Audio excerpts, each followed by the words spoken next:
하나님, 우리가 너무나 부족하고 어렵습니다. 때때로 힘듭니다. 권고합니다. 하나님, 우리를 붙들어 주시고 믿음의 확증을 갖게 하여 주셔서 오늘도 하나님 때문에 살아가는 은혜가 있게 하여 주시옵소서. 새벽을 깨우는 사랑하는 성도님들이 주님 앞에 간절히 구합니다.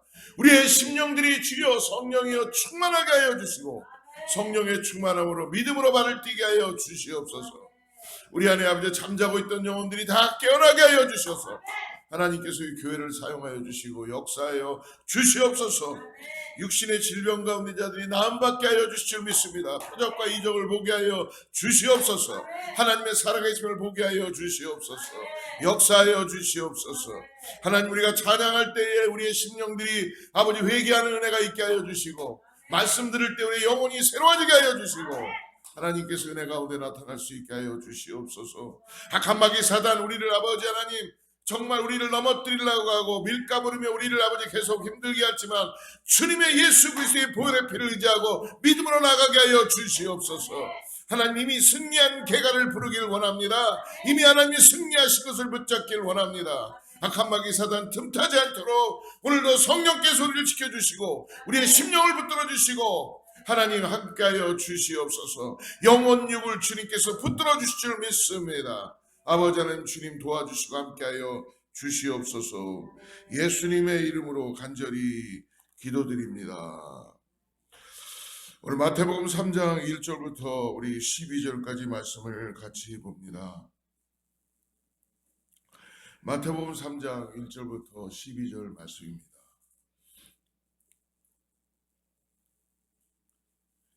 찾으신 줄 알고 같이 합독합니다.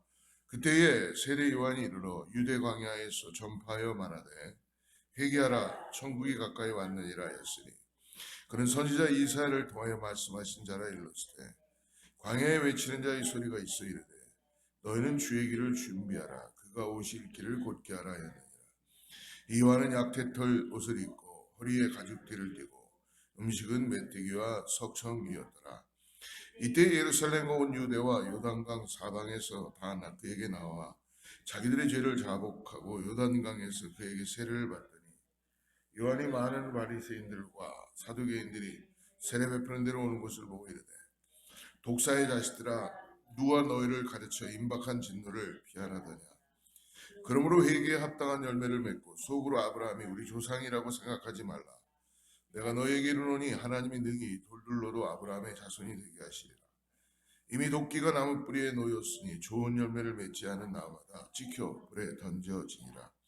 나는 너희로 회개하게 하기 위하여 불로 세를 베풀거니와 내 뒤에 오시는 이는 나보다 능력이 많으시니 나는 그의 신을 들기도 감당하지 못하겠노라.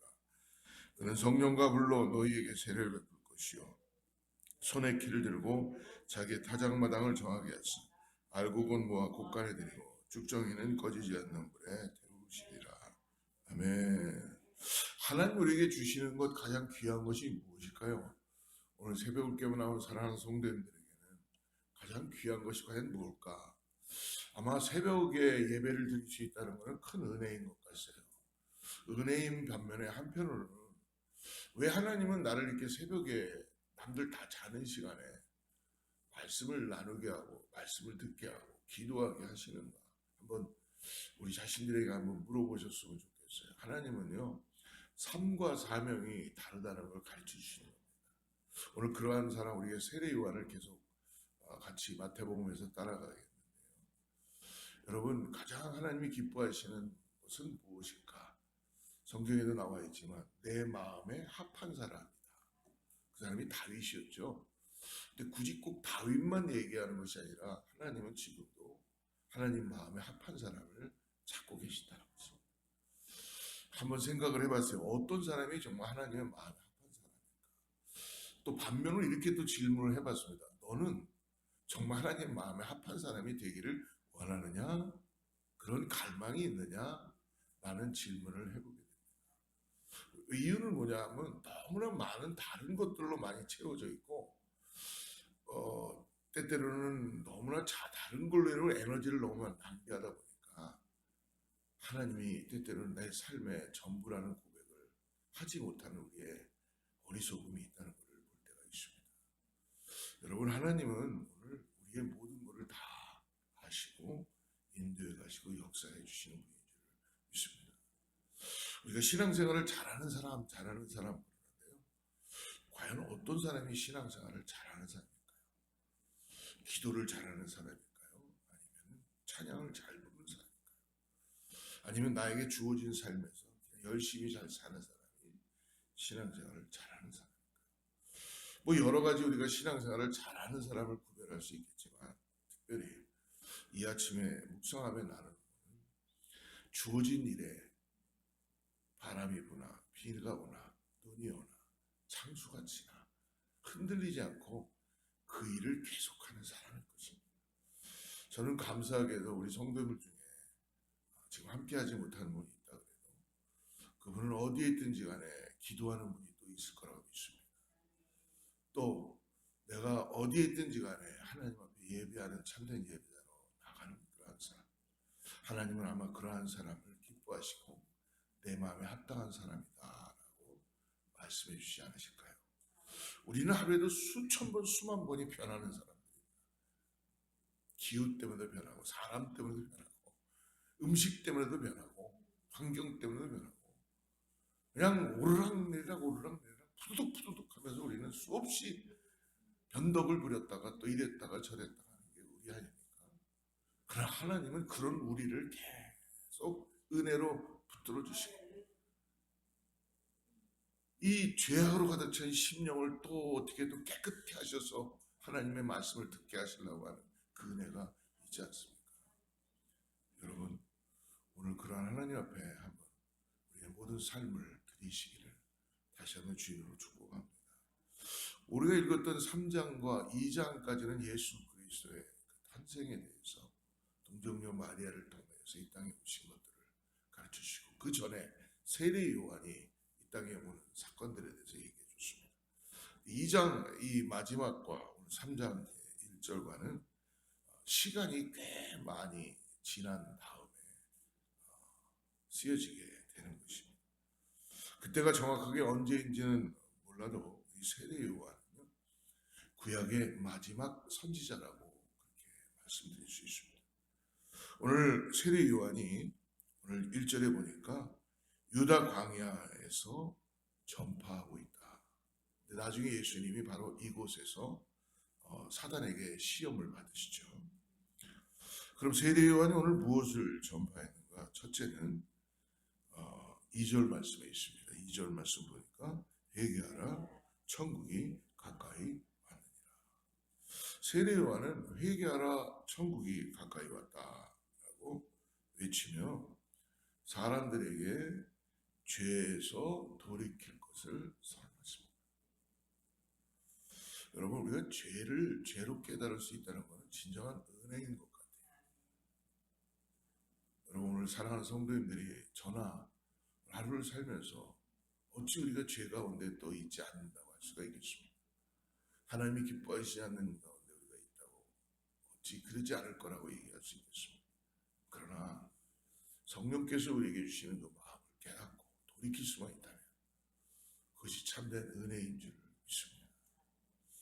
우리 안에 여러 가지 성령의 열매가 아닌 미움과 다툼과 시기와 분냄 그리고 여러 가지가 많지 않습니까? 그런 것들이 우리 안에서 계속적으로 열매를 맺히는 일이 없도록 오늘 회개하고 돌이키라라고 합니다. 그리고 요단가에서 물로 세례를 베풀며 회개할 것을 세례 요한은 가르쳤습니다. 요한이 베푸는 회개의 세례는요, 과거에 우리가 지었던 죄들을 자복하고 다시는 그 죄들을 반복하지 않겠다고 결단하도록 하는 세례입니다. 여러분 그러나 우리는 인생을 살면서 또 결단하지만 다 쓰러지지요. 죄가 그만큼 우리를 계속적으로 마치 권투 선수가 연약한 부분을 계속 때리듯이 마귀는 우리의 어디가 연약한지를 너무나 잘 알고 있다는 거죠. 그래서 우리는 기도하는 것입니다. 그리고 우리도 알고 있기 때문에 예수 그리스도의 은혜를 통하여서 성령의 놀라운 은혜를 통하여서 담대히 넉넉히 이기게 될 줄을 믿습니다. 결단하십시오. 결단만 하고 돌이키기만 해도 이게 문제죠. 돌이키지 않는 게. 돌이키기만 해도 우리 아버지는 미쁘시고 의로우사 우리를 다시 회복시켜 주시는 분입니다. 그러므로 하나님 나라의 백성이 되기 위한 과정이 이 회개의 세례입니다. 회개하지 않으면 하나님을 알 수가 없어요. 회개하지 않으면 우리 교회에 와서 주일날 안녕하세요, 잘 있었어요, 아무리 고상하게 인사하고 그래도 하나님의 자녀라고 우리가 그렇게 하나님께서 나와 함께 은혜를 나타내고 임재 가운데 있다고 할 수가 없겠죠. 그런 사람들의 회개한 사람들의 영적인 상태는 다릅니다. 회개한 사람들의 가지고 있는 하나님 앞에 나가는 자세는 다르다는 것입니다. 오늘 두 번째로 8절인데요. 회개에 합당한 열매를 그러므로 맺으라. 열매가 있는데요. 회개에도 합당한 열매가 있다는 거죠. 오늘 우리 이러한 열매가 맺히기를 정말 저와 여러분이 간절히 기도하고 축복합니다. 세례 요한은 누구인가? 이미 구약에 이사야가 예언했어요. 그래서 누가복음 3장 4절과 6절에 보면요. 선지자 이사야의 책에 쓴 바 광야에서 외치는 자의 소리가 있어 이르되 너희는 주의 길을 준비하라. 그의 오실 길을 곧게 하라. 모든 골짜기가 메워지고 모든 산과 작은 산이 낮아지고 굽은 것이 곧아지고 험한 길이 평탄해질 것이요 모든 육체가 하나님의 구원하심을 보리라 함과 같으니라. 세례 요한은 그러므로 제사장 사가랴와 어머니 엘리사벳 사이에서 예수님보다 먼저 길을 준비하게 6개월 먼저 태어나게 된 자입니다. 이 요한의 삶의 형태가 오늘 어떤 모습으로 서 있는가? 4절의 모습이 보이죠? 같이 한번 읽어볼까요? 시작. 이 요한은 낙타돌 옷을 입고 허리에 가죽띠를 띠고 음식은 메뚜기와 석청이었다. 한번 광야에 서 있는 이 요한의 모습을 한번 상상해 보십시오. 이 낙타돌 옷을 둘러 입고 그리고 허리에 가죽띠를 띠고 음식은 메뚜기와 석청을 먹고 있어요. 지금으로 생각하면 놀라운 웰빙이죠, 진짜. 근데 이 시대는요, 이게 웰빙이 아니라 가장 험악한 인생을 산 사람의 모습을 표현해 주는 세상엔 아무 소망이 없는 모습이에요. 그것도 광야에 지금 서 있어요. 여러분, 제가 기도원에 가서 이전에는 신학생 때도 그렇고 한참 전도사 때는 기도원 가는 걸 좋아했는데요. 어느 날부터는 나도 모르게 기도원 가는 게 기도원 가면은 기도하면 이제 좋죠. 근데 정말 기도원에 들어가면 아무도 없습니다. 아무도 없어요. 그러니까 사람의 마음이라는 게 꼭 누가 다 있고 막 사람들이 있고 그래야지 편안한 사람들이 있습니다. 근데 기도원에 자주 가야 되는데 사람들이 막 없고 황량하고 광야 같으니까 오래 머물러 보려고 하지 않아요. 그런데 여러분, 우리는 광야에서 하나님의 음성을 많이 들을 수 있습니다. 여러분의 삶이 곤고할 때, 힘들 때, 어려울 때 오늘 세례 요한은 험악한 인생을 살면서도 오늘 하나님께 쓰임받는 귀한 광야에 외치는 자의 소리로 나타나게 되죠. 자, 세례 요한의 삶의 사명이 있습니다. 그는 3절인데요. 같이 읽죠. 시작. 그는 선지자 이사야를 통하여 말씀하신 자라 이르시되 광야에 외치는 자의 소리가 있어이르되 너희는 주의 길을 준비하라. 그가 오실 길을 곧게 하라. 뭐예요? 주의 길을 예비하라. 라는 점. 할렐루야. 사랑하는 성도 여러분, 삶과 사명은 분명히 다릅니다. 그러니까 우리가 삶 따로 사명 따로 다르다는 건 뭐냐면 삶과 사명이 같아야 되는데 달라질 수밖에 없다는 거죠. 그러니까 세례 요한은 지금 삶에서 민족을 생각하며 구원의 역사를 메시아가 올 것을 도래하고 길을 준비하는 일을 하고 있다는 거예요. 좋은 집에 큰 차를 타고 그리고 좋은 음식과 좋은 옷들을 입고 그렇게 사는 게 삶이 나쁜 거 아니죠. 누구나 다 그렇게 살기를 원하지 않습니까? 근데 여러분, 그것은 진정한 사명자의 모습이 아니라는 것입니다. 오늘 세례 요한이 광야에서 낙타털의 옷을 입고 허리에 허리띠를 들고 석청과 메뚜기만 먹으면서 있었던 그러한 삶에서 그는 사명을 깨닫게 되는 거죠. 삶에서 내가 누리는 것보다 이 누리는 것보다 더 귀한 것은 사명이라는 것입니다. 오늘 이 새벽에 우리가 이걸 잘 깨달았으면 좋겠어요. 근데 많은 사람들이 하나님 주신 사명은 있는데 하나님이 그래서 그 사명을 이루라고 하는데 그것을 사명을 이루는데 사용하지 못하고 내 삶을 영위하는데 많은 부분에 사용하게 되죠. 어떻게 보면 그것을 우리는 또 축복이라고 생각하고 이렇게 살 수가 있습니다. 오늘 사명을 따라 사는 자는 그리스도인이라고 해도 그러므로 많지 않다는 것입니다. 아무리 다 내가 사명자요, 내가 주의 길을 예비하는 사람이요, 아무리 그래도요, 삶이 따라주지 않으면 많지 않다는 것입니다. 그 길은 결코 인간의 노력으로는 갈 수 없는 길이기 때문에 그렇습니다. 그래서 좁은 길이며 협착한 길이며 그 길은 십자가를 지고 인내하며 아무도 나를 돌아봐 주지 않는데 여러분들 아무도 나를 돌아봐 주지 않는데 누가 그 길을 가려고 그러겠어요. 어떤 사람은 나이가 점점 드니까 혼자 있는 게 너무 무섭다는 거죠. 당연히 그렇겠죠. 사람은 그렇습니다. 사람과 사람끼리 어울려서 있어야 되겠죠. 외롭다는 거죠, 자꾸. 저도 가끔 목사지만 그런 걸 느낄 때가 많이 있습니다. 그럴 때마다 하나님께 기도합니다. 그러면요, 하나님이 네가 왜 외롭니? 내가 너와 함께 하는데 위로해 주십니다.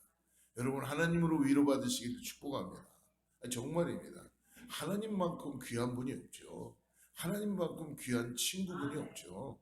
하나님만큼 이 세상에 누가 하나님만큼 나를 위로하시고 나를 인도해 주시고 나를 이해해 주시고 은혜를 허락해 주실 수가 있겠습니까? 그러므로 오늘 하나님으로 인하여서 이 사명을 감당하는 믿음의 사람들이 다 되어야 될 줄 믿습니다. 오늘도 주님께 간절히 기도합니다. 이 세속의 그런 사치와 안위를 버릴 수 있도록 세속의 것으로 내가 나의 기준을 삼지 않도록. 여러분, 정말 멋있는 분은 어떤 분인가? 옛날에 그런 이야기를 했어요. 누가 멋쟁이인가? 우리 명품들 좋아하잖아요. 명품. 근데 어떤 분은 명품에 대해서 이렇게 관심이 별로 없어요. 그러니까 왜 그러냐 그러니까 나는 그 집에 다 있는데 또 들고 다니기가 너무 좀 똑같은 걸 매번 드는 게 싫다는 거죠. 그러니까 그냥 어디 저기 뭐 허름한 시장 가서 그냥 자기가 좋아하는 가방 하나 들고 다니는 거예요. 그러니까 그분은 명품을 초월한 분이죠. 그 정말 멋있는 분인 것 같아요. 그죠? 근데 감사하게도 그분이 예수님을 잘 믿는 분이에요. 왜 그렇게 됐는가? 예수님 때문에 명품보다도 귀한 게 내 마음에 들어오니까 예전에는 명품을 갖고 자기를 치장하고 자랑하고 자기 어떤 거로 인하여 자기를 과시해보고 싶었는데 나한테 다 있는데 뭐 내가 이전에 다 내 부모를 통해서 누렸던 것들인데 그게 나한테 귀하지 않다는 걸 깨닫고 그는 인생에 정말 귀한 예수를 만납니다. 할렐루야. 사랑하는 성도 여러분, 명품보다 예수님이 더 귀한 것을 믿으시기를 주로 축복합니다.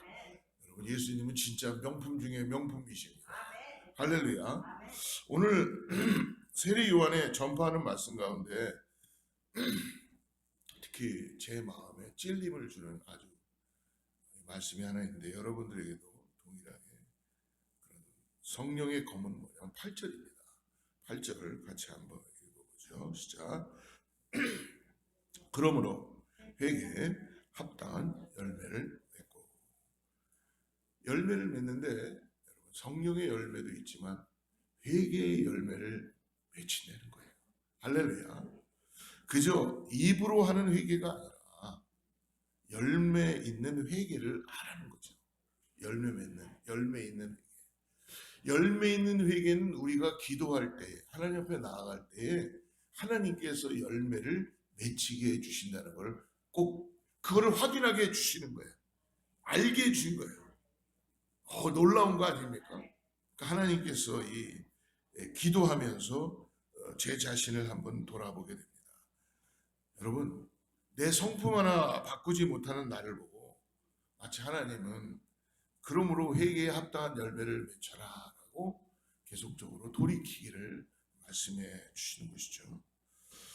어떻게 보면 찬송도 크게 하고 말씀도 아주 그냥 크게 전하고 그리고 모든 것을 다 교회에 와서 열심도 하고 오랜 시간 예수님 믿은 나의 생활을 보면서 또한 주의를 감당하고 하면서도 지금 제 자신을 보니까 회개의 열매가 맺히는 것을 잘 못하더라고요. 열심히 막 하려고 그래요. 막 보여지는 건 잘해요. 시기도 잘해요. 남이 잘하면 야 나도 이렇게 해야지. 근데 회개의 열매는 하나도 맺히지 못하는 제 자신을 봅니다. 나의 고집이 그렇고 자존심이 그렇고 아직도 세상의 미련을 가지고 세상 속에서 무엇인가 찾아보려고 하는 안일함이 내 안에 있다는 것을 오늘 8절을 통하여 깨닫게 되었습니다. 끝없이 부서지지 않은 자아가 그렇습니다. 사랑하는 성도님들은 어떠신지 모르겠습니다. 성경 말씀 가운데서도 회개하라 이런 말씀은 요즘 강단에서는 회개하라는 설교 말씀을 하면 교회가 잘 안 된다 그러더라고요. 제가 교회가 잘 안 되는 거는 인간의 생각이겠죠.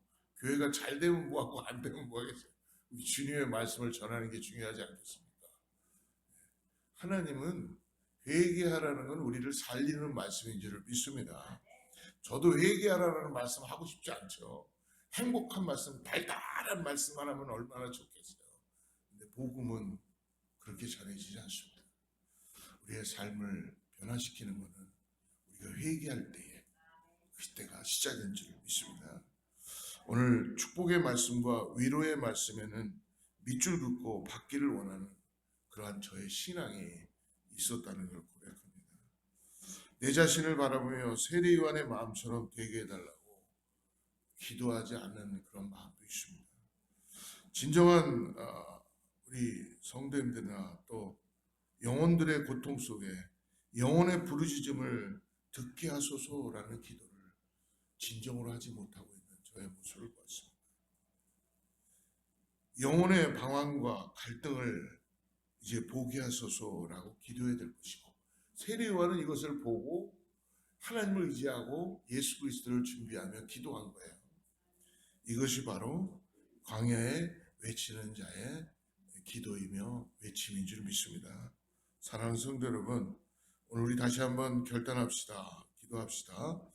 아버지, 이 시간에 성령의 검으로 나를 찌르고 쪼개어 주셔서 그 상한 영혼 가운데 방황하지 말고 고민하지 말고 자꾸 주님이 아닌 것에 마음에 뺏기지 말고 올곧게 성령의 충만함을 구하고 세례 요한처럼 복음을 외치며 그리고 회개의 열매를 매일 맺히는 우리 모두가 되기를 주로 축복합니다.